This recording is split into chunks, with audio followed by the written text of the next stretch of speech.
Welcome friends. Jai Bharat, Jai Hindustan. This is Mayank Rajesh and you are watching Info and Study. Friends, we are into the medieval period. हम लोग मध्यकालीन भारत को पढ़ रहे हैं और पिछला क्लास हमारा था इंट्रो क्लास और उसके बाद हमारा ये पहला वीडियो है जिसमें हम देखने वाले हैं ट्राइपार्टाइट स्ट्रगल। ठीक है, त्रिपक्षीय संघर्ष। और ये किसके किसके बीच होगा? तीन पावर्स हैं, दो पावर इसमें नॉर्थ इंडिया की हैं और एक पावर इसमें साउथ इंडिया की है। ठीक है, तीन पावर कौन कौन से हैं? गुर्जर प्रतिहार जो कि राजस्थान और गुजरात के क्षेत्र में है। ठीक है, पाला जो कि बंगाल और उसके आसपास के क्षेत्र में है, पूर्वी भारत में। और राष्ट्रकूटा जो कि दक्षिण में है, कर्नाटक के कामानेखेट जो है इनका मेन सेंटर है। हालांकि कुछ भाग इनका तमिलनाडु का भी होगा, लेकिन अभी एक सिंबॉलिक तौर पे हम देख रहे हैं। ये फाइट किसके लिए करेंगी? कन्नौज के लिए।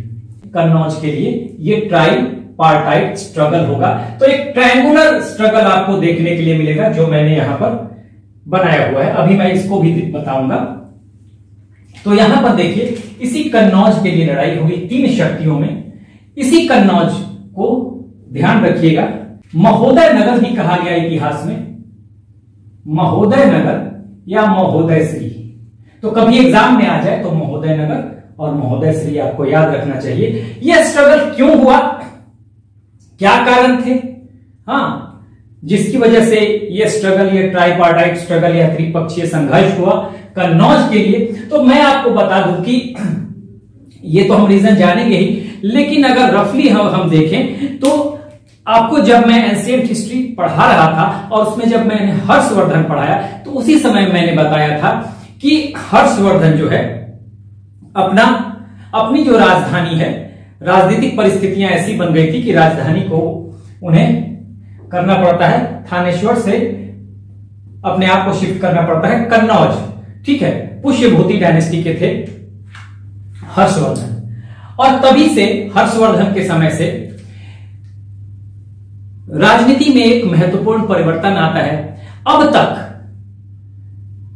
यानी कि आप वैदिक पीरियड से लेकर गुप्ता पीरियड तक देखेंगे तो वहां पॉलिटिकल सेंटर स्टेज जो था वो था मगध। ठीक है ना, लेकिन या पाटलिपुत्र भी कह सकते हैं। मगध की राजधानी पाटलिपुत्र हुआ करती थी, ज्यादातर लोगों ने पाटलिपुत्र को राजधानी बनाया। मेन जो कैपिटल होता था पाटलिपुत्र ही होता था। तो वहां से अब शिफ्ट कर जाएगा कन्नौज, यानी पॉलिटिकल सेंटर स्टेज मगध या पाटलिपुत्र की जगह अब होगा कन्नौज हर्षवर्धन के समय से। ठीक है, 606 में हर्षवर्धन आते हैं। तो एक तरह से अगर हम क्रोनोलॉजी बना ले तो क्रोनोलॉजी जरूर देखना चाहिए। मैं बार बार कहता हूं कि इतिहास क्रम से पढ़ने का विषय है। अगर क्रम टूटेगा तो आपके अंडरस्टैंडिंग में कहीं ना कहीं प्रॉब्लम आएगी। तो हम जब एंशिएंट हिस्ट्री की शुरुआत कर रहे थे तो हमने पहले क्या देखा था? Stone age. स्टोन एज के बाद हमने क्या देखा था? Indus valley civilisation. सिंधु नदी के सहारे ये सिंधु घाटी सभ्यता शुरू हुई।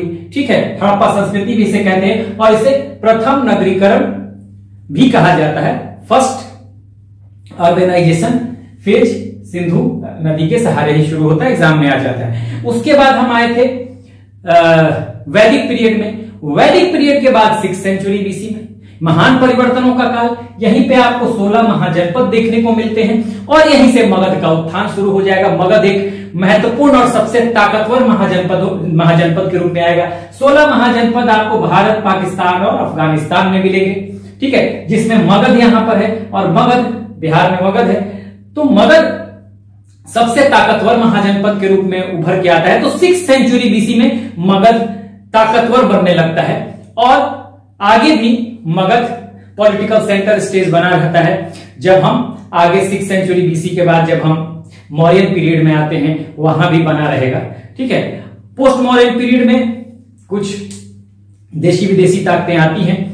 गुप्त पीरियड में भी मगध जो है, हाँ, वो पॉलिटिकल सेंटर स्टेज बना रहता है। तो एक तरह से देखा जाए तो 6th सेंचुरी बीसी यानी महाजनपद काल, 6th सेंचुरी वैदिक पीरियड के बाद 6th सेंचुरी बीसी को महाजनपद पीरियड भी कहते हैं। वहां मगध का उत्थान होता है और वहां से लेकर गुप्त पीरियड तक, ठीक है, मगध पॉलिटिकल सेंटर स्टेज बना रहता है।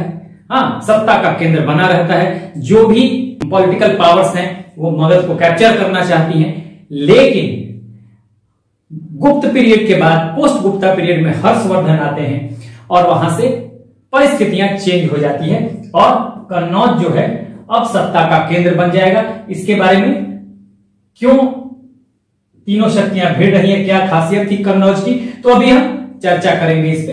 तो अभी हमने ये देख लिया, यानी आपके लिए यहां बस यही अभी 3 शक्तियों को ध्यान रखना है। गुर्जर प्रतिहार जो कि राजस्थान और गुजरात में थी, राष्ट्रकूटास जो कि मानेखेड़ कर्नाटक में थे मेनली, और पाला जो कि पूर्वी भारत में बंगाल और उसके आसपास के क्षेत्र में। तो इन्हीं के बीच ये संघर्ष होगा और तीनों शक्तियां यहां भिड़ेंगी कन्नौज के लिए। एग्जामिनेशन पर्पज से महोदय नगर और महोदय श्री भी याद रखिए। तो अभी के लिहाज से देखिए, कई बार एग्जाम में यही पूछ देता है, 3 शक्तियों का नाम देगा और एक चौथी शक्ति कोई दे देगा, ठीक है, कौन नहीं था त्रिपक्षीय संघर्ष में। तो साधारण सा और आसान सा सवाल होता है, तो वो आप कर लेंगे, ठीक है। तो एक तो ये बनेगा। फिर एक चीज ध्यान रखिएगा कि ट्राइपार्टाइट स्ट्रगल की शुरुआत किसने की थी, तो शुरुआत की थी किसने, वत्सराज ने, और ये वत्सराज गुर्जर प्रतिहार शासक था, यानी गुर्जर प्रतिहारों की तरफ से ये शुरू हुआ था, ठीक है। तो यहां तक तो आप समझ गए। अब यहां पर देखिए, जब हम मेडाइवल पीरियड समझ, देखिए इसका ये मैं जो बता रहा हूं पिछले वीडियो में थोड़ा सा मैंने बताया था, तो इसका लिंक है यहां से, इसलिए बता रहा हूं। देखिए मेडियाइवल पीरियड जो है या मध्यकालीन भारत जो है, मैं बताया था कि 2 फेजेज में पढ़ेंगे, एक अर्ली मेडियाइवल पीरियड यानी पूर्व मध्यकाल और एक उत्तर मध्यकाल। तो पूर्व मध्यकाल जो है वो 7th to 12th century AD माना जाता है, और कई किताबों में 8th to 12th century AD माना जाता है। तो एग्जामिनेशन में कई स्टेट सर्विसेज में कई बार दे देता है, या एसएससी और इन सब एग्जाम में भी कई बार देता है। तो ये कई बार क्या होगा कि आपको ये भी दे देगा और कई बार ये ना देके ये दे देगा, ठीक है। तो आपको दोनों याद रखना है। यहां पर देखिए, यहां पर अभी और सब जगहों पे आपको नहीं याद रखना है कब कौन सी लड़ाई, सब कुछ नहीं, कुछ मुख्य चीजें जो है जो मैं बता देता हूं। तो ये अगर 7 से 12 सेंचुरी एडी में मिल जाए या 8 से 12 सेंचुरी एडी मिल जाए तो दोनों सही है। एग्जाम में कोई आपका एक ही ऑप्शन दिया रहेगा, इसलिए मैंने दोनों लिख दिया है। तो अर्ली मेडिएवल पीरियड या पूर्व मध्यकाल 7 to 12 सेंचुरी एडी या 8 to 12 सेंचुरी एडी होगा, और उत्तर मध्यकाल जो कि 13 to 18 सेंचुरी एडी होगा, जो कि पूरी तरह से ये मुस्लिम शासन होगा। पहले दिल्ली सल्तनत, डी स्टैंड्स फॉर दिल्ली सल्तनत, एंड देन आपको मुगल्स। तो ये तो बाद की चर्चा के विषय है। यहां पे देखिए, इसी पीरियड को अर्ली मेडिएवल पीरियड को ही राजपूत पीरियड भी कहते हैं, तो ये आप ध्यान रखिएगा, ठीक है। राजपूत पीरियड इसी को कहा जाता है। तो ये अगर कहीं पूछ दे राजपूत पीरियड, तो 700 से 1200 एडी या 800 to 1200 एडी जो है ये राजपूतों का काल कहा जाता है। तो early medieval period Rajput period और लेटर मेडिएवल पीरियड ये है मुस्लिम पीरियड। तो यहां पर आप देखेंगे। अब देखिए, इसको मैंने बताया था कि अर्ली मेडिएवल पीरियड या पूर्व मध्यकाल को जो पढ़ना है, हम 3 फेजेज में बांट दिए थे, 3 पार्ट में, नॉर्थ इंडिया, साउथ इंडिया और मुस्लिम इन्वेजन। तो नॉर्थ इंडिया में यही हम देख रहे हैं, ट्राइपार्टाइट स्ट्रगल, गुर्जर प्रतिहार।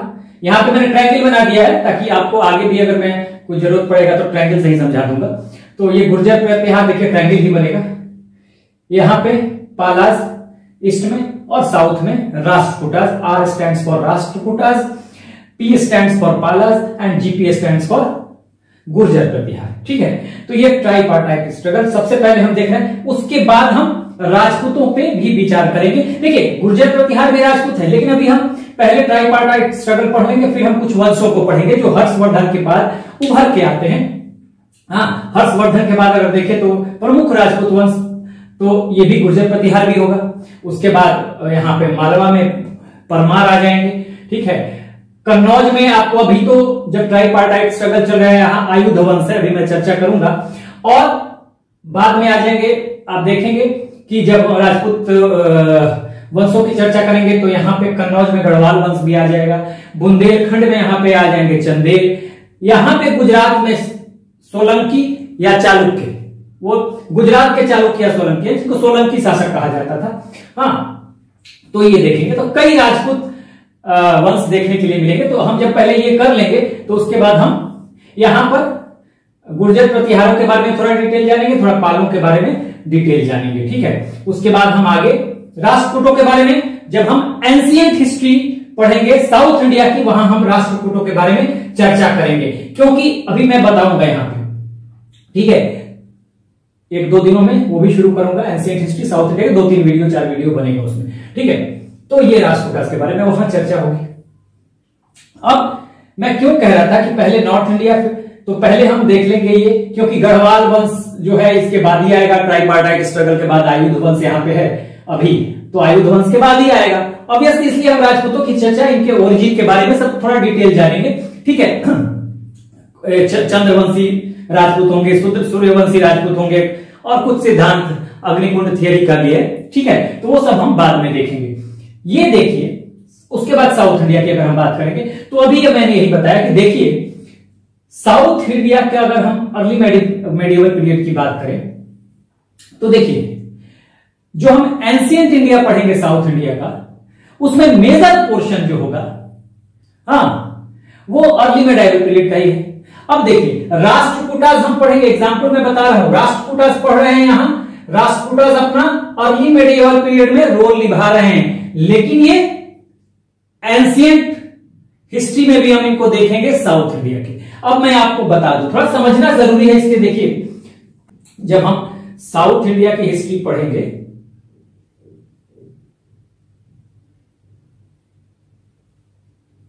एक रफ मैं आपको बता रहा हूं, रफ आइडिया दे रहा हूं।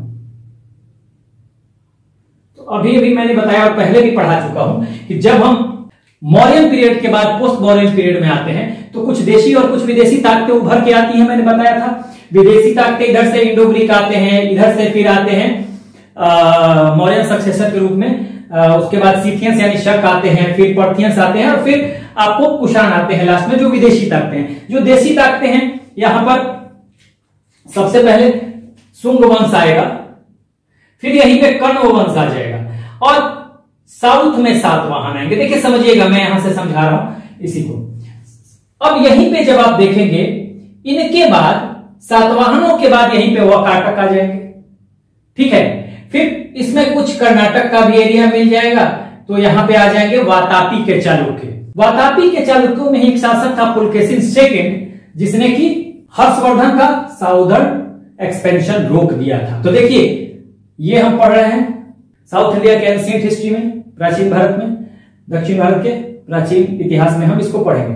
अब देखिए यहीं पे जब पहले मैंने क्या बताया, यहां पे है सातवाहन, फिर आ गए कौन, वाकाटक, कर्नाटक का कुछ क्षेत्र फिर इसमें मिल गया, आ गए वातापी के चालुक्य, और यहीं पे आ जाएंगे फिर राष्ट्रकूटास। देखिए राष्ट्रकूटास फिर यहीं पे आएंगे, और राष्ट्रकूटास जब खत्म होंगे तो यहीं पे आ जाएंगे फिर कल्याणी के चालुक्य, ठीक है ना। तो देखिए राष्ट्रकूटास यहां पे रोल निभा रहे हैं मेडाइवल पीरियड में, ट्राइपार्टाइट स्ट्रगल में, लेकिन हम इनको एंशिएंट हिस्ट्री में पढ़ेंगे साउथ इंडिया के, ठीक है। तो एक तरह से देखा जाए तो पूर्व मध्यकाल और जो है आप पूर्व मध्यकाल जो देखेंगे मेडाइवल पीरियड का, वो जो साउथ इंडिया का एंशिएंट हिस्ट्री है, हाँ, वो कुछ मेजर पोर्शन जो है वो मेडाइवल पीरियड को भी कवर कर रहा है, अगर हम पूरे भारत के लिहाज से देखें तो इसलिए हमने कहा था कि साउथ इंडिया का जब हम हिस्ट्री पढ़ेंगे तो मेजर पोर्शन आपको उसमें मेडाइवल, अर्ली मेडाइवल पीरियड का, मेडाइवल नहीं अर्ली मेडाइवल, पूर्व मध्यकाल का, तो मोर और लेस सेम है, ठीक है। दक्षिण भारत का प्राचीन इतिहास और दक्षिण भारत का पूर्व मध्यकाल या अर्ली मेडाइवल पीरियड का जो मेजर पोर्शन है वो काफी कॉमन है। हाँ, अब यहां पे देखिएगा सिर्फ अब चोलों की बात करेंगे। यहां पे चोलों की बात अगर हम करेंगे जो कि दक्षिण भारत में आएंगे मेडाइवल पीरियड में, लेकिन चोल तो मेडाइवल पीरियड में भी है, उसके पहले एंशिएंट पीरियड में भी आपको चोलों के बारे में जानकारी मिलेगी संगम लिटरेचर में, संगम एज में। तो वो हम देखेंगे, वो भी हम साउथ इंडिया के एंशिएंट हिस्ट्री में देखेंगे। तो यहां पर इसीलिए मैं पहले ये पढ़ाऊंगा फिर ये पढ़ाऊंगा, ठीक है। और साउथ इंडिया की जब चर्चा होगी तब वहां वाकाटकों की भी चर्चा होगी, हाँ, वहां वातापी के चालुक्यों की चर्चा होगी, फिर राष्ट्रकूटों की चर्चा होगी। तो इन सब की चर्चा वहीं पे हो जाएगी एंशिएंट हिस्ट्री वाले पार्ट में। इसलिए बस यहां पे अभी आपको ये जानना है कि यहां पे ये मेडाइवल पीरियड में रोल प्ले अपना कर रहे हैं। तो एक ये हो जाएगा। उसके बाद तीसरे फेज को देखें, यहां पर तीन हमने पार्ट में बांटा हुआ है। अब मुस्लिम इन्वेजन होगा। तो मुस्लिम इन्वेजन में पहला अरब इन्वेजन होगा, हाँ, करीब 712 एडी में। उसके पहले 711 एडी में भी असफल प्रयास हुआ था। हम डिटेल चर्चा करेंगे जब पढ़ेंगे। तो 712 एडी में मोहम्मद बिन कासिम जो है सिंध पे अटैक करता है। लेकिन अब देखिए इसका प्रभाव जो होगा ट्राइपार्टाइट स्ट्रगल का, इसीलिए मैंने आपको बताया कि यहां से लिंक है कि जब तक गुर्जर प्रतिहार यहां पर थे तो सबसे पहले मुस्लिम इन्वेजन जो था अरबों का था, जिन्होंने 711 एडी में तो 2 इन्वेजन हुए थे अरबों के, दोनों असफल रहे थे। लेकिन 712 एडी में मोहम्मद बिन कासिम एक सफल इन्वेजन करता है सिंध में। गुजरात जो हमारा है इसके अपोजिट सिंध है, जो आज पाकिस्तान में है, तो सिंध में। लेकिन गुर्जर प्रतिहारों के कारण ये अंदर नहीं आ पाए थे, इधर नहीं आ पाए थे, ठीक है।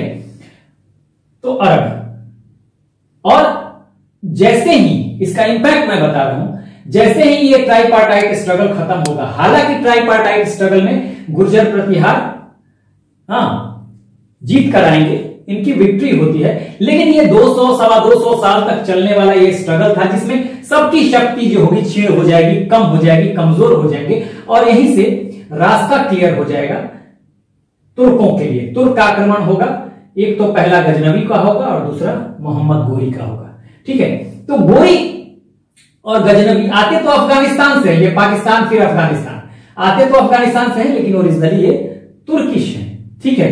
तो ये 2 इन्वेजन को हम देखेंगे उसके बाद। तो देखिए ये जो सारा है ना, ये मुस्लिम इन्वेजन जो होता है जब गोरी का आक्रमण होगा, तो गोरी के आक्रमण के समय आपको इनकी लड़ाई पृथ्वीराज चौहान से भी होगी, जयचंद से भी होगी। जो जयचंद गढ़वाल वंश से थे, के राजपूत थे, चौहान वंश से थे कौन, पृथ्वीराज चौहान। तो यहां पर ये सारा पीरियड जो है, ये भी पीरियड जो है ये राजपूतों का ही पीरियड है। इसलिए अर्ली मेडाइवल पीरियड को हम, ये जो पूरा फेज जो है सब पैरेलल चल रहा है, सब कुछ पैरेलल चल रहा है। यहां पर ये पैरेलल है, ये पैरेलल है, तो इसीलिए इसको हम कहते हैं राजपूत पीरियड, ठीक है। क्योंकि सभी जो राजपूत शासक है ना अपने अपने क्षेत्र का विस्तार करेंगे, इनमें यूनिटी नहीं होगी, एकता नहीं होगी, और आगे चल के यही फायदा उठाएंगे ये तुर्क, ठीक है। ये उसके बाद गोरी तो आएगा, तो उसके बाद 1206 में इसका जो स्लेव है कुतुबुद्दीन ऐबक, वो तो दिल्ली सल्तनत की स्थापना भी हो जाएगी। अब ये 1206 में यानी कि 13वीं सेंचुरी में हम पहुंच जाएंगे, 13th सेंचुरी में। तो इसलिए इसका इंपैक्ट यहां पे आपको दिखता है। तो चलिए अब हम आगे बढ़ेंगे, इसको आपने समझ लिया। अब यहां पे हम चर्चा करेंगे ट्राइपार्टाइट स्ट्रगल का, और यहां पे हम ट्राइपार्टाइट स्ट्रगल जो हो रहा है कन्नौज के लिए, तो क्या कारण था, क्यों कन्नौज के लिए हो रहा है, तो इसके रीजंस को देखेंगे, ठीक है। इसके जो फेजेज हैं वार जो होंगे तीनों शक्तियों में, उन फेजेस को देखेंगे, बहुत थोड़ा थोड़ा देखना है, और लास्ट में इंपैक्ट को देखेंगे, जो कि मैंने यहां बताया भी है कि इंपैक्ट क्या हो रहा है। यहां सीधा इंपैक्ट इसका यहां दिखेगा, जो दिख रहा है, जो मैंने बताया था, वो आगे भी हम थोड़ा चर्चा कर लेंगे लास्ट में। तो आइए हम देखते हैं, पहले आप एक स्क्रीनशॉट ले लें।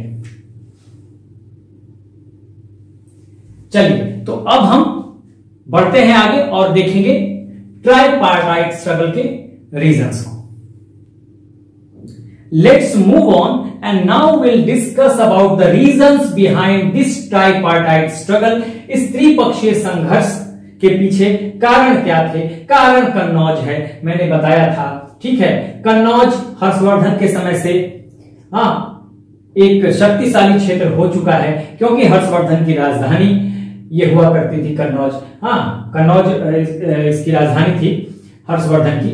और देखिए ये जो है कन्नौज, ये उत्तर प्रदेश में पड़ता है, यहां पे मैंने लिखा भी हुआ है। अब देखिए 2-3 रीजन है कन्नौज के लिए लड़ाई होने का। पॉलिटिकल सुपरमेसी की बात तो मैंने बताई, महाजनपद पीरियड यानी 6th सेंचुरी पीरियड से लेकर आप देखेंगे गुप्त पीरियड तक मगध जो था वो पॉलिटिकल सेंटर स्टेज में था, लेकिन अब कन्नौज हो गया है हर्षवर्धन के समय से ही। तो देखिए यहां पे मैंने लिख दिया है क्या, पॉलिटिकल सुपरमेसी का सिंबल बन चुका है, यानी कि राजनीतिक वर्चस्व का ये प्रतीक बन चुका था कन्नौज के बारे में ही कही जा रही है बातें सारी। उसके बाद देखिए यहां पर वीक रूलर्स हैं, जो यहाँ के शासक है कन्नौज के वीक है, कमजोर है। यहाँ पे आयुध वंश था, ठीक है, और आयुध वंश के संस्थापक जो थे वज्रायुध थे, इनकी डेथ होती है और इनकी डेथ के बाद इनके बच्चों में दो बेटे हैं, इंद्रायुध और वज्रायुध। इनमें सत्ता का संघर्ष चलता है, ठीक है, सत्ता का संघर्ष चलता है और दोनों का पॉलिटिकल राइवलरी है। इसका फायदा कौन उठा रहा है, यही तीनों शक्तियां उठाएंगी, ठीक है ना। तो आप देखेंगे कि एक बेटा है वज्रायुध का इंद्रायुध और दूसरा है, यहां वज्रायुध मैंने लिख दिया, आपको चक्रायुध होगा ये, ठीक है ना, चक्रायुध, दो बार मैंने लिख दिया चक्रायुध,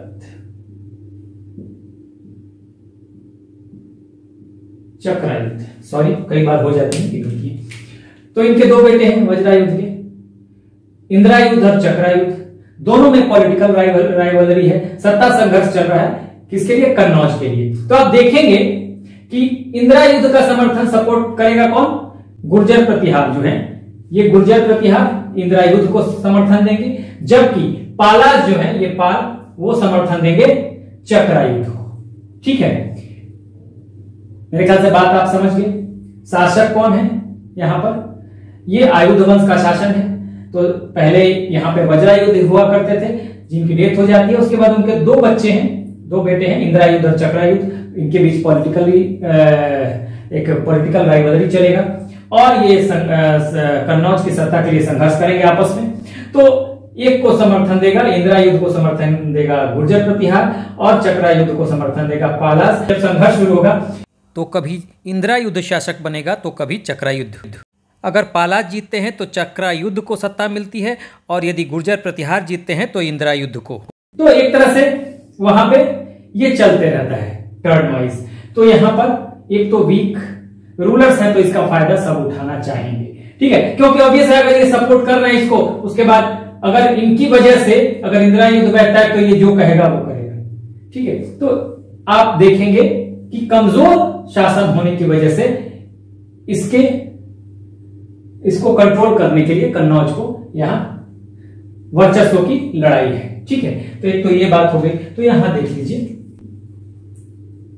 इंद्रायुध और चक्रायुध, इनके पिता वज्रायुध, जिनकी डेथ हो जाती है, संघर्ष चलता है। इनका समर्थन कौन कर रहा है, गुर्जर प्रतिहार। इनका समर्थन चक्रायुध का कर रहा है पालास, ये, ठीक है। तीसरी जो सबसे इंपॉर्टेंट बात आती है, इकोनॉमिक इंपॉर्टेंस, ठीक है, आर्थिक महत्व। आर्थिक महत्व बहुत बड़ी बात है। पहले तो लोकेशन देख लीजिए, ये कन्नौज जो है आप देखेंगे तो गंगा और यमुना के दो अब्बे, ठीक है, गंगा यमुना के दो अब्बे है ये कन्नौज। यहां से राम गंगा भी बह रही है, राम गंगा। तो अब गंगा यमुना दो अब्बे है तो फर्टाइल है, उपजाऊ है, एग्रीकल्चर बहुत जरूरी है स्ट्रॉन्ग इकोनॉमी के लिए, और उस समय तो और था, तो फर्टाइल लैंड है। दूसरी बात देखिए, ये ट्रेड रूट पर स्थित था। जो कन्नौज है ये व्यापारिक मार्ग पे स्थित है। कैसे, देखिए उत्तरापथ मार्ग जो ताम्रलिप्ति, यहां बंगाल से ताम्रलिप्ति से निकल के जाएगी, हाँ, ये कन्नौज होती हुई जाती है तक्षशिला तक पाकिस्तान में और फिर आगे सेंट्रल एशिया में भी चली जाती थी। तो उत्तरापथ मार्ग ये पूरा व्यापारिक मार्ग था, तो इसका भी फायदा था। तो आर्थिक महत्व भी यहां पर देखने के लिए मिल रहा है अगर हम कन्नौज की बात करें। तो इस तरह से देखेंगे तो कन्नौज को कंट्रोल करने के लिए ये जो संघर्ष होता है, इसके कारण थे कि एक तो राजनीतिक सुपरमेसी, हाँ, यानी पॉलिटिकल सुपरमेसी, राजनीतिक वर्चस्व का ये प्रतीक बन चुका था। यहां पे कमजोर शासक थे, हाँ, वज्रायुध जो आयुध वंश के शासक थे, यहां पर उनकी डेथ हो जाती है। यहां पे उनके दो बेटों में, इंद्रायुध और चक्रायुध में संघर्ष चलते रहता है आपस में। इंद्रायुध का समर्थन गुर्जर प्रतिहार कर रहे हैं, चक्रायुध का समर्थन पाला कर रहे हैं। जो जीतता, अगर इनमें लड़ाई होती है गुर्जर प्रतिहार और पालों में, तो जो जीतता है वो क्या करता है, अपने कैंडिडेट को वहां पे गद्दी दे देता है। पालाज जीतते हैं चक्रा युद्ध को बना देते हैं, गुर्जर प्रतिहार जीतते हैं इंदिरा युद्ध को बना देते हैं, और ये आगे चलता रहता है। ठीक है, और उसी बीच में आप देखेंगे कि राष्ट्रकूटास अपना एंट्री भी लेंगे। अभी हम वॉर की बात करेंगे। और आर्थिक इंपॉर्टेंस मैंने बता दिया, गंगा यमुना के दोब पे स्थित है कन्नौज, तो फर्टाइल है, हाँ एग्रीकल्चर बहुत अच्छा होगा, और ट्रेड रूट जो है यहाँ पर उत्तरापथ पे ये स्थित है, हाँ व्यापारिक मार्ग पे स्थित है, जो ताम्रलिप्ति से निकलेगी तो बंगाल से, और ये इसी कन्नौज से होते हुए तक्षशिला, और फिर आगे ये सेंट्रल एशिया मध्य एशिया में इन कर जाएगी। तो इस तरह से देखेंगे कि महत्वपूर्ण व्यापारिक मार्ग पे स्थित है, तो इसलिए यहां पर देखेंगे कि आर्थिक महत्व इसका बहुत ज्यादा है। तो ये रीजन था कि ये तीनों शक्तियां चाहती थी कि कन्नौज को अपने कंट्रोल में रखें। अब हम आगे देखेंगे वॉर्स को। ब्रीफ में हम जो 4-5 फेज के वॉर होंगे इन तीनों शक्तियों के बीच में, उसको हम एक बार देख लेते हैं। ठीक है, तो आगे बढ़ते हैं। Let's move on and now we'll discuss the phases of war among Gurjar Pratihara, पाला एंड राष्ट्रकूटास। देखिए अब हमने 5 फेजेस में इसको बांटा है, तो एक एक करके एक एक फेज में क्या होता है वो हम सरसरी निगाह से, इस पर बहुत ज्यादा आपको ध्यान नहीं देना है, सरसरी निगाह से बस देख लेना है। ठीक है, आपको बस रिजल्ट इतना है कि रिजल्ट पता होना चाहिए कि ट्राइपार्टाइट स्ट्रगल जो होता है कन्नौज के लिए, उसमें फाइनल विक्ट्री जो होती है गुर्जर प्रतिहारों के लिए होती है। ये सवाल आपके लिए बनेगा। ठीक है, तो यहां से बस एक बार हम सरसरी निगाह से देख लेते हैं ताकि अधूरा ना लगे। देखिए ये मैंने पहले ही समझाया था कि ट्रायंगुलर ये स्ट्रगल है, तो दक्षिण में ये ध्रुव को मिल रखा है, यहाँ पे आपको वेस्ट में राजस्थान और गुजरात वाले क्षेत्र में गुर्जर प्रतिहार, और इधर ईस्ट में पाल। मैंने मैप में भी आपको समझा दिया था कि ये ट्रायंगुलर कैसे बन रहा है। और ऊपर यहाँ पे जो ये मैंने सर्किल बनाया हुआ है, ये डार्क सर्कल, तो ये आपको लगेगा ये कन्नौज है। ठीक है, तो इसी के लिए कन्नौज के लिए इनका लड़ाई होता है। इस तरफ गुर्जर प्रतिहार, इस तरफ पाल, और नीचे राष्ट्रकूटास। देखिए GP stands for Gurjar Pratihara, P stands for Pala and R stands for Rashtrakutas. सब में मैंने लिखा हुआ है, इसलिए कंफ्यूज मत होइएगा। ठीक है, सब में है। ठीक है, अब देखिए फर्स्ट फेज में क्या होगा। और एक चीज और है कि आप अब वत्सराज शुरुआत करेगा, मैंने पहले भी बता दिया था वत्सराज शुरुआत करेगा, वत्सराज अटैक कर रहा है। तो देखिए आपके धर्मपाल, ये सब शासकों के नाम आ रहे हैं, नागभट्ट, रामभद्र, ये सब नाम आ रहे हैं, मिहिर भोज। तो ये जब हम इन डायनेस्टीज के बारे में पढ़ेंगे आगे तो इनके नाम आपको मिलेंगे। अभी तत्काल आपको ये जान लेना है कि हाँ ये शासक थे जो कि यहाँ पे इन्वॉल्व थे। ठीक है ना, तो इससे आप कंफ्यूज मत होइएगा। चीजें क्या होती है ना, कई बार आपको लगता है ये तो मैं जानता ही नहीं, बस आप इतना जान लीजिए कि इन शासकों ने यहाँ पर भाग लिया।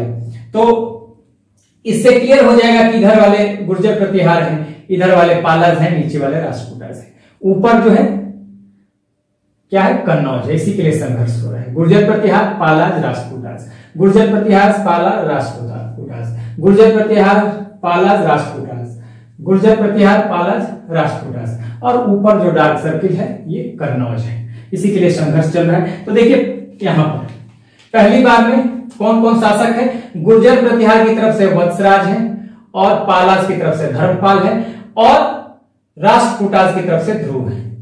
3 शासक यहां पे दिख रहे हैं। वत्सराज सबसे पहला अटैक, शुरुआत कैसे होगी, तो वत्सराज करेगा। देखिए यहां से मैंने वत्सराज अटैक कर रहा है, यहां पे आप लिख सकते हैं। ये सवाल आपके लिए बन सकता है, ये अटैक करेगा धर्मपाल पे यानी पालों पे। तो सवाल आपसे पूछा जाए कि सबसे पहले जो शुरुआत हुई ट्राइपार्टाइट स्ट्रगल या त्रिपक्षीय संघर्ष की, वो किसके द्वारा शुरू की गई, तो गुर्जर प्रतिहारों द्वारा शुरू की गई। मैंने शुरू में ही आपको बता दिया था।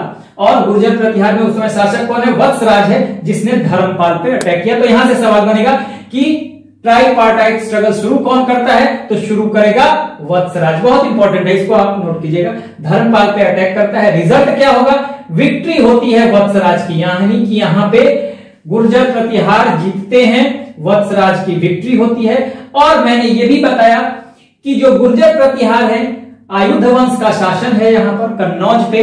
हाँ, वज्रायुध जो है यहाँ पे शासक थे, इनकी डेथ हो जाती है और उनके दो बेटे हैं इंद्रायुध और चक्रायुध।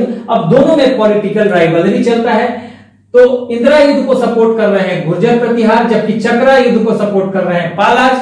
अब जो जीतता है ना, अपने अपने कैंडिडेट को कन्नौज की सत्ता वो दे देता है, ये मैंने बताया था अभी।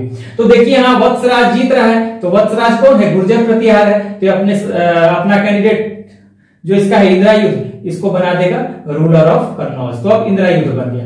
दूसरी बात अब क्या होगी यहाँ पर, पहली बार में तो विक्ट्री होती है गुर्जर प्रतिहारों की। अब यहाँ पे एंट्री होगी ध्रुव की, जो दक्षिण से आ रहा है, ध्रुव की एंट्री होती है, ठीक है। अब ध्रुव आएगा एंड ध्रुव विल डिफीट दोनों को, वत्सराज और धर्मपाल दोनों को हरा देगा। लेकिन फिर ये हराने के बाद रुक नहीं पाता, साउथ इंडिया में हाँ कुछ डिस्टर्बेंस चल रहा होता है, ये चला जाता है, रिटर्न हो जाता है कहां पे? साउथ इंडिया, और वहीं पे इसकी डेथ हो जाती है। तो अब जब ध्रुव की डेथ हो जाएगी तो एक बार फिर सेकेंड फेज का वॉर जो है वो शुरू हो जाएगा। सेकंड फेज में जब हम पहुंचेंगे तो यहां पर देखिए वत्सराज धर्मपाल में फिर लड़ाई होगी। यही दोनों शासक हैं अभी, गुर्जर प्रतिहार की तरफ से वत्सराज और पालों की तरफ से धर्मपाल। अब ये जो लड़ाई होती है इसमें रिजल्ट देखिए, इस बार अब पहली बार में कौन जीता था? वत्सराज। दूसरी बार में कौन जीतेगा? धर्मपाल। अब क्या होगा?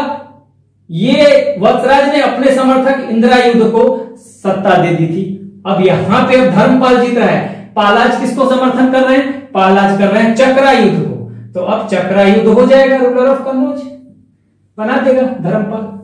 दो फेज की बात खत्म हो गई। तीसरे फेज पे आते हैं, देखिए अब तीसरे फेज में देखिए बदल जाएगा। वत्सराज का सक्सेसर है नागभट्ट सेकंड, वत्सराज का सक्सेसर नागभट्ट सेकंड, लेकिन अभी धर्मपाल यहां पे है, पालाज जो है। और राष्ट्रकूटों की जगह, ध्रुव की जगह यहां पे कोई राष्ट्रकूटा नहीं है सेकंड फेज में, लेकिन यहां पर आ जाएगा गोविंद थर्ड, ठीक है, थर्ड फेज में। तो अब देखिए यहां पे क्या हो रहा है, अब यहां पे गुर्जर प्रतिहार नागभट्ट सेकंड वर्सेस धर्मपाल शुरू हो जाता है। अब इसका रिजल्ट क्या होता है? अब यहां पर देखिए फिर गुर्जर प्रतिहार जीतेगा, ठीक है, जीतेगा नागभट्ट सेकंड, ठीक है, इसकी विक्ट्री होती है। अब विक्ट्री होगी तो क्या होगी? देखिए फिर यहां पे कौन है? चक्रायुध है, जिसको समर्थन किसका मिल रहा है? ये समर्थन मिल रहा है पालों का। धर्मपाल ने इसको बना दिया है रूलर कन्नौज का, ठीक है। सबसे पहले गुर्जर प्रतिहारों ने इंद्रायुध को बनाया अपने कैंडिडेट को, लेकिन जब पालाज जीत रहे हैं धर्मपाल के नेतृत्व में, तो अपने कैंडिडेट चक्रायुध को बना दे रहे हैं। अब तीसरे फेज में फिर गुर्जर प्रतिहार जीत रहे हैं, फिर ये क्या करेंगे? अपने कैंडिडेट को बनाएंगे और यहां से भगा देंगे इसको, चक्रायुध को। तो अब यहां मैंने लिखा नहीं है, यही होता रहेगा, ठीक है ना। तो यहां विक्ट्री हो गया नागभट्ट सेकंड का, जो गुर्जर प्रतिहार शासक है। तो गुर्जर प्रतिहारों को का कैंडिडेट कौन है? आयुध वंश में इंद्रायुध है, तो इसको ले आएंगे, इसको भगा देंगे फिर, ठीक है। यहां मैंने लिखा नहीं, उसको उतना उस सब एग्जाम में आता भी नहीं है, ना जानने की जरूरत नहीं है, ठीक है। अब यहां वैसे तो आप जान ही गए। अब फिर इस विक्ट्री के बाद जब नागभट्ट सेकंड जीतता है, तो फिर अब जैसे यहां एंट्री हो रहा था किसका? ध्रुव का, यहां एंट्री होगा गोविंद थर्ड का राष्ट्रकूटों की तरफ से। तो देखिए गोविंद थर्ड यहां पे आ गया। अब गोविंद थर्ड जब आएगा तो फिर ये क्या करेगा? गुर्जर प्रतिहार नागभट्ट को हरा देगा, यहां पे ये हरा देगा नागभट्ट सेकंड को एंड कैप्चर्ड मालवा। ये मालवा को कैप्चर करेगा, यहीं पे मालवा होगा, ठीक है, यहां पे मालवा होगा, तो इसको कैप्चर कर लेगा मालवा को, ठीक है। लेकिन फिर ये मालवा से आगे नहीं बढ़ पाएगा। रीजन क्या है? मालवा से आगे ये बढ़ ही नहीं पाएगा, ये फिर साउथ इंडिया इसको लौटना पड़ता है। गोविंद थर्ड फिर साउथ इंडिया चला जाता है। जैसे कि ध्रुव साउथ इंडिया लौट गया राष्ट्रकूट शासक, वैसे ही राष्ट्रकूट शासक गोविंद थर्ड जो है ये भी साउथ इंडिया चला जाता है, ठीक है। अब चौथे फेज में आ जाइए।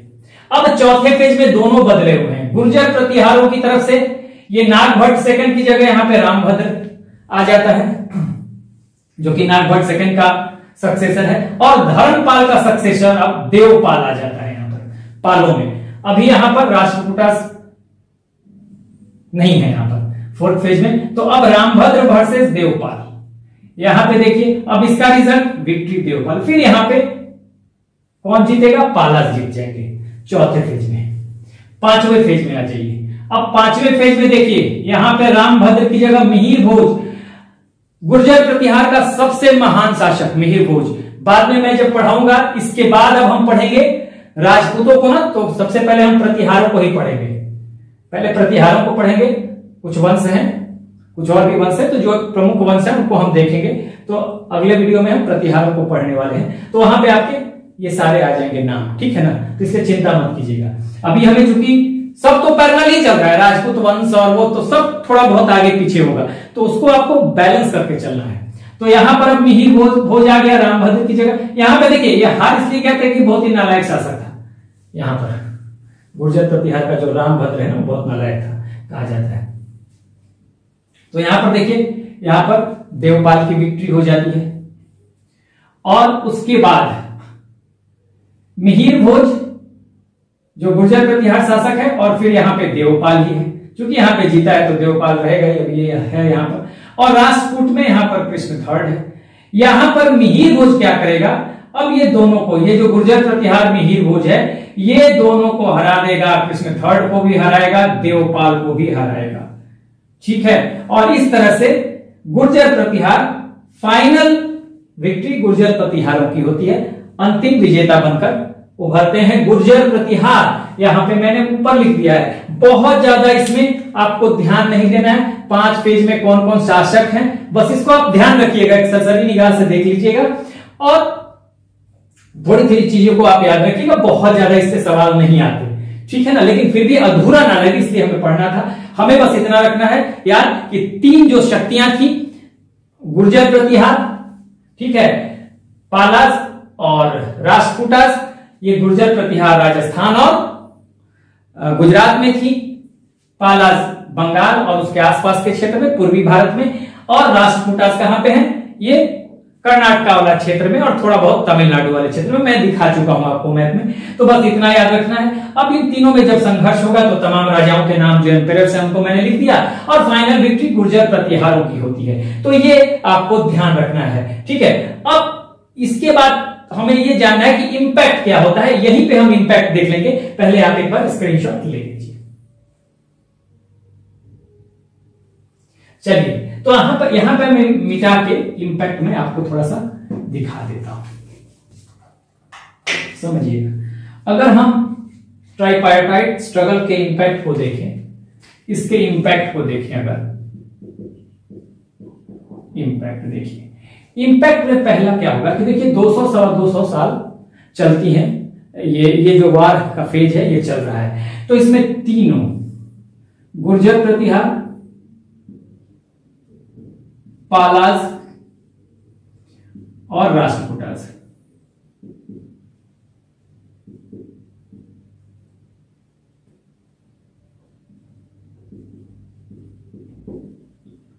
इन तीनों की जो शक्ति है ना, ये शक्ति जो है ये वीक हो जाएंगे, ठीक है, क्योंकि लड़ाई चल रही है ना, शक्ति कम हो जाएगी, ये वीक हो जाएंगे, ठीक है। तो जब ये वीक हो जाएंगे तो नॉर्थ इंडिया में, ठीक है, जब ये वीक हो जाएंगे तो आप देखिए नॉर्थ इंडिया में बहुत सारे और भी इनके जो अधीन जो शासक होंगे, जो फ्यूडेटरीज होंगे, हाँ, वो इंडिपेंडेंट होने लगेंगे। तो बहुत सारे फ्यूडेटरीज इंडिपेंडेंट होके आएंगे, हाँ, नॉर्थ इंडिया में,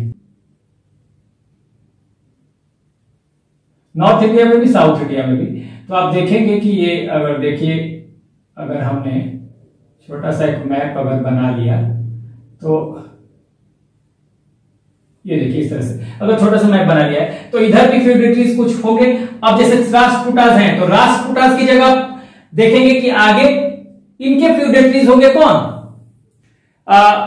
कल्याणी के चालुक्य बन के आ जाएंगे इनकी जगह पर। यहीं पे राष्ट्रकूटास हैं तो यहां पे कल्याणी के चालुक्य आ जाएंगे इनकी जगह पे, ठीक है, इनके सामंत फ्री होने लगेंगे। यहीं पे राष्ट्रकूटास थे और राष्ट्रकूटास की जगह आ जाएंगे कौन, कल्याणी के चालुक्य। वैसे ही नॉर्थ इंडिया में गुर्जर प्रतिहार और पालों की जगह सेन आ जाएंगे, ठीक है।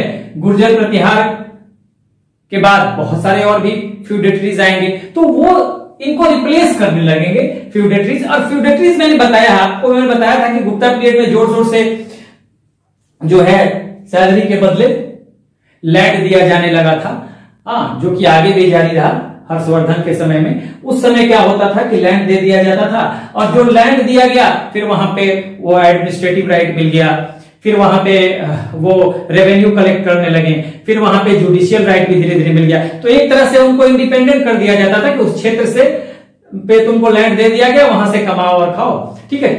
कुछ नॉमिनल अमाउंट होता होगा जो सेंटर में राजा को पहुंचा दिया जाता होगा। तो एक तरह से ये जो राजा होते थे जिनके काम में हस्तक्षेप नहीं किया जाता था, लैंड दे दिया गया, वहां का वो एडमिनिस्ट्रेशन देख रहा है, वहां का रेवेन्यू कलेक्ट कर रहा है, वहां का जुडिशियरी देख रहा है, तो वो सामंत हो गया, ठीक है। तो सामंत हो गया। तो सामंत तो मेनली आपको केंद्रीय शासन के भीतर ही है, लेकिन केंद्रीय शासन उसको हस्तक्षेप नहीं कर रहा है उसके एडमिनिस्ट्रेशन में। तो जब केंद्रीय शासन कमजोर होगा तो क्या होगा, वो अब इंडिपेंडेंट होने लगेंगे। तो इनके वीक होने से, ठीक है, इनके वीक होने से ये वीक हुए, और वीक हुए तो रिप्लेस्ड बाय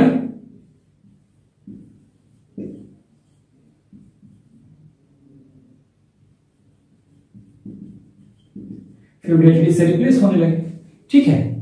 दूसरी बात क्या होगी, मैंने बताया था कि अरबों का आक्रमण जब हुआ था, तो अरबों का आक्रमण देखिए, ये पाकिस्तान है,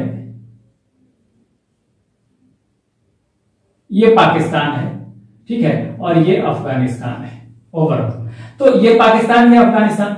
अरब जब आए थे, ठीक है, तो अरब जो है वो सबसे पहले अरबों ने जब अटैक किया था 711 एडी में, 711 एडी में 2 अटैक हुए थे, सक्सेसफुल नहीं था। लेकिन जो सक्सेसफुल अटैक हुआ 712 एडी में, तो ये सिंध पर, यहां देखिए यही सिंध है, ये जो क्षेत्र है ये सिंध का, गुजरात के इधर जो है ना, ये सिंध का क्षेत्र है। यहाँ पे छोटा सा क्षेत्र, सारा नहीं होगा, थोड़ा सा, ये गुजरात के देखिए मोर और लेस, यहाँ पे सिंध है, ये वाला क्षेत्र सिंध है। तो ये सिंध पे जब अटैक कर रहे थे, तो ये सिंध पे अटैक किया इन्होंने, और सिंध को कंट्रोल भी किया मोहम्मद बिन कासिम के नेतृत्व में। अरबों ने अटैक किया था यही सिंध वाला क्षेत्र में। लेकिन आगे ये इसके सिंध के आगे, सिंध उस समय ये भारत का ही पार्ट था, पाकिस्तान जो है आज का, तो ये सिंध से आगे नहीं बढ़ पाए थे। क्यों? क्योंकि गुर्जर प्रतिहार जो थे यहीं पे थे, गुर्जर प्रतिहार, तो गुर्जर प्रतिहारों ने इनको बढ़ने नहीं दिया, ठीक है। लेकिन अब जब ये कमजोर हो गया, तीनों शक्तियां, हालांकि गुर्जर प्रतिहार विजेता बन के उभरे, लेकिन इनकी शक्ति क्षीण होने लगी और इनके फ्यूडेटरीज इनको रिप्लेस करने लगे, इंडिपेंडेंट होने लगे। इनके जो सामंत हैं, इनके जो अधीनस्थ जो शासक हैं, एम्पायर हैं, वो सब जो है इंडिपेंडेंट होने लगेंगे।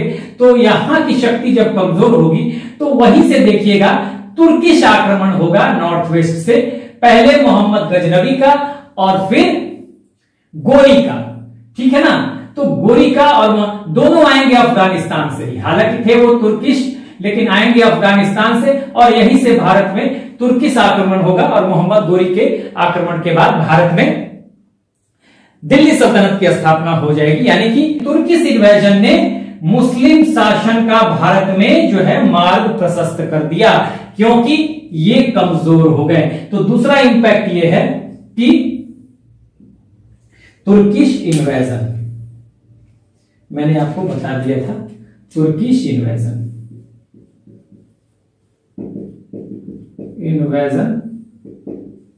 किधर से, फ्रॉम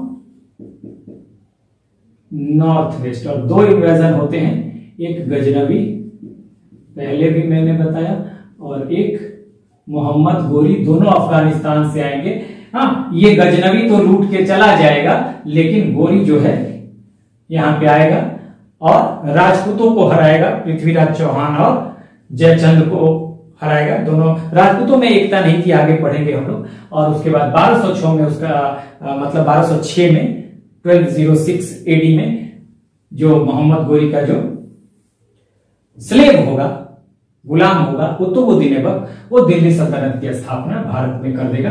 तो ये इंपैक्ट आपको यहां दिखाई दे रहा है, तो इंपैक्ट के रूप में आप इसे लिख सकते हैं, ठीक है। तो इस तरह से हमने सारा चीज खत्म कर लिया। आप चाहे तो इसका एक स्क्रीनशॉट ले लें, ठीक है। तो इस तरह से हमने ट्राइपार्टाइट स्ट्रगल को देखा, क्या रीजन थे कन्नौज के लिए त्रिपक्षीय संघर्ष होने का, होने के रीजंस क्या थे उसको देखा, फिर हमने वार के फेजेस को देखा कि वार किस तरह से चला। हाँ, जितना देखना था उतना हमने देख लिया, इससे ज्यादा आपको नहीं देखना है। और फाइनली हमने इंपैक्ट भी बता दिया। ठीक है, अब नेक्स्ट वीडियो से हम जब जाएंगे तो कुछ हम डायनेस्टीज को देखेंगे, जैसे गुर्जर प्रतिहार डायनेस्टी, पालाज को, उसके बाद आगे हम परमार उरमार को, कुछ महत्वपूर्ण वंशों को देखेंगे जिसमें जो ज्यादातर है वो राजपूत वंश है। So this is the end of the video. Do like, share and subscribe. Take care, keep smiling. जय हिंद।